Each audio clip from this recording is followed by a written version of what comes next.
ഇങ്ങനെ നേരിട്ട് മീറ്റ് ചെയ്യാനും ഒരു നൃത്ത പരിപാടി അവതരിപ്പിക്കാനും അവസരം കിട്ടിയതിൽ ഒരുപാട് സന്തോഷമുണ്ട്.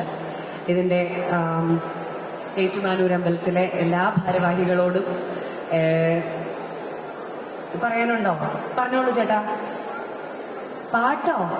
വീര 1-2 മണിക്കൂർ ഞാൻ അവതരിപ്പിച്ച ഡാൻസിലൊന്നും ചേട്ടന് സന്തോഷമില്ല. ഞാൻ ഇനി പാട്ട് പാടി ചേട്ടനെ സന്തോഷിപ്പിക്കണം. മഹാദേവ ശിവ ശംഭോ, അതാ അത് കളിക്കണോ ഞാൻ ഇനി? ഗുരുവായൂരപ്പാ, 2 വരി കളിച്ചേക്കാം. ചേട്ടൻ പറഞ്ഞതല്ലേ, 2 വരി ചേട്ടന് വേണ്ടി മഹാദേവ ശിവ ശംഭോ രേവതി രാഗം.